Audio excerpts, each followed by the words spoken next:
45 दिन में 30 करोड़ की कमाई सुनकर हैरान हो गए ना। एक नाविक परिवार ने महाकुंभ में ऐसा कमाल किया कि उसकी तिजोरी भर गई। आस्था की डुबकी ने इस शख्स को बनाया मालामाल। चलिए जानते हैं पूरी कहानी। आज हम बात करने जा रहे हैं एक ऐसी कहानी की जो सुनकर आप कहेंगे, वाह क्या बात है। महाकुंभ 2025 खत्म हो चुका है, लेकिन इस बार प्रयागराज में सिर्फ आस्था की डुबकी ही नहीं लगी, बल्कि कई लोगों की जिंदगी भी बदल गई। 45 दिनों तक चले इस मेले में जहां 66 करोड़ लोगों ने संगम में डुबकी लगाई, वहीं एक नाविक परिवार ने अपनी मेहनत से 30 करोड़ रुपए कमा लिए। हाँ, आपने सही सुना, 30 करोड़। तो चलिए इस इंस्पायर करने वाली स्टोरी को डिटेल में समझते हैं, जिसका जिक्र खुद सीएम योगी आदित्यनाथ ने विधानसभा में किया। और ये भी जानेंगे कि आखिर ये हुआ कैसे और कौन है वो शख्स जिसने ये कमाल कर दिखाया। महाकुंभ सिर्फ धार्मिक पर्व नहीं था, बल्कि ये एक ऐसा मौका था जिसने छोटे छोटे काम करने वालों को भी लखपति बना दिया। कोई दातुन बेचकर लाखों कमा गया, तो कोई चाय की दुकान लगाकर मालामाल हो गया। लेकिन जो कहानी आज हम आपको सुनाने जा रहे हैं वो है एक नाविक परिवार की, जिसने अपनी नावों से ऐसा जादू किया कि सब हैरान रह गए।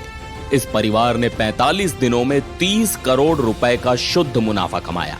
अब सोचिए, ये कोई बड़ी कंपनी नहीं, बल्कि एक आम नाविक परिवार है जिसने मेहनत और मौके को भुनाकर ये कमाल कर दिखाया।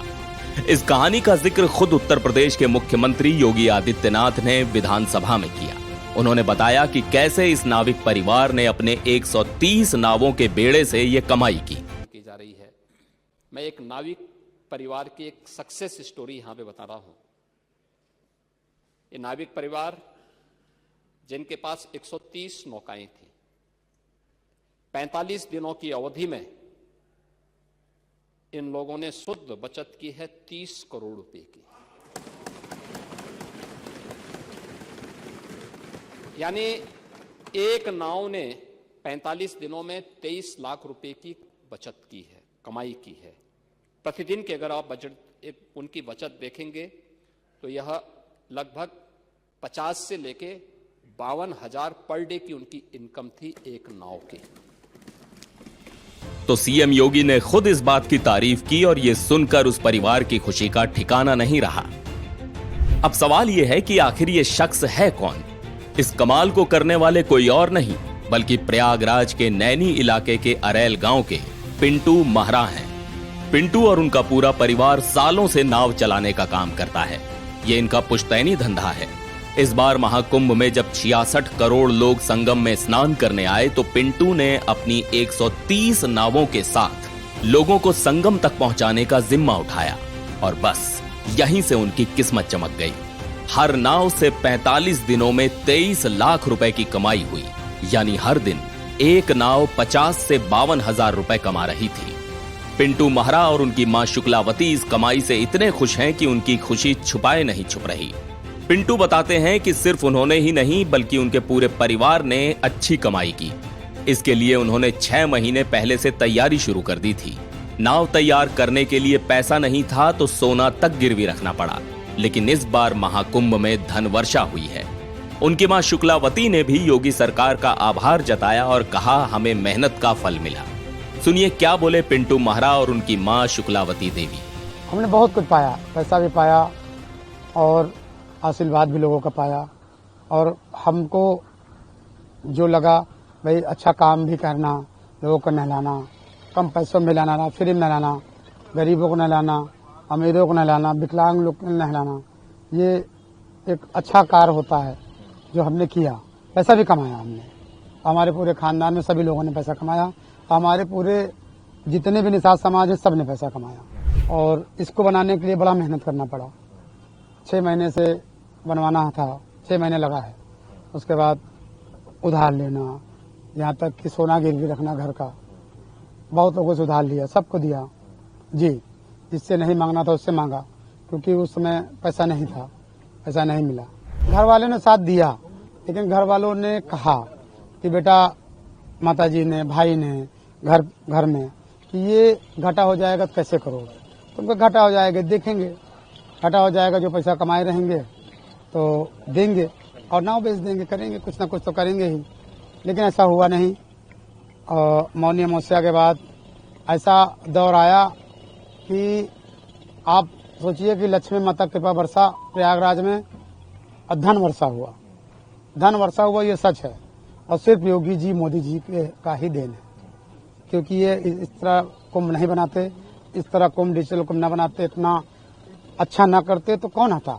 सब डर रहे थे कि आतंकवादी ब्लास्ट होगा, दुनिया भर के लोग मरेंगे, लेकिन योगी जी इतना सतर्क रहे, इतना कि देखिए हर तीसरे दिन यहाँ आते थे और खुद जायजा करते थे, हर चीज़ों का मुआयना करते थे। इसके कारण देखिए कुछ हुआ नहीं और उन्हीं का देन है, इतना भव्य कुंभ हुआ। अब प्रयागराज को विश्व में प्रसिद्ध कर दिया, पूरे विश्व में। बहुत अच्छा गया, बहुत मेहनत लगा, बहुत बीमार हुए, फिर भी चलते गए, रहते गए और बहुत अच्छा रहा। ये बहुत अच्छा अनुभव रहा, बहुत अच्छा लगा। केवल एक यही सपना बचा है कि कम से कम योगी जी का आशीर्वाद मिल जाता, उनका चरण स्पर्श कर लें, क्योंकि उन्हीं की वजह से सब कुछ हुआ है। ये तो जाने की तैयारी है लखनऊ या कैसे जाएं हम बताइए, हम छोटे से आदमी कैसे जाएं?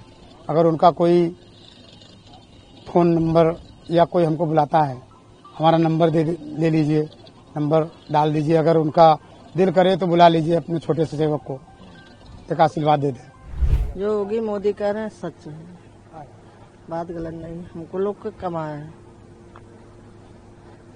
कितनी मेहनत लगी इसमें? और मेहनत तो बहुत लगी, ठंडी भी लगी, मेहनत भी लगी।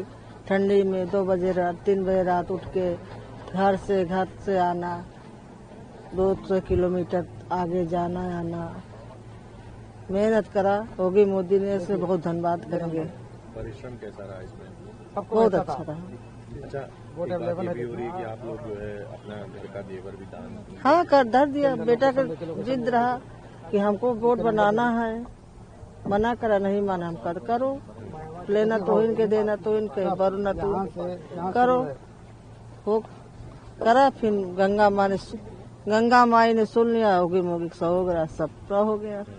तो ये कहानी सिर्फ पिंटू की नहीं, बल्कि ये दिखाती है कि महाकुंभ सिर्फ आस्था का पर्व नहीं, बल्कि अर्थव्यवस्था का भी त्योहार था। योगी सरकार ने इस मेले को इतना भव्य बनाया कि न सिर्फ नाविकों को, बल्कि छोटे बड़े हर कारोबारी को फायदा हुआ। 66 करोड़ लोगों की भीड़ ने न सिर्फ संगम को पवित्र किया, बल्कि लोगों की जिंदगी को भी संवारा। पिंटू जैसे लोग आज इस बात का सबूत हैं कि मेहनत और सही मौके का फायदा उठाकर कोई भी अपनी किस्मत बदल सकता है।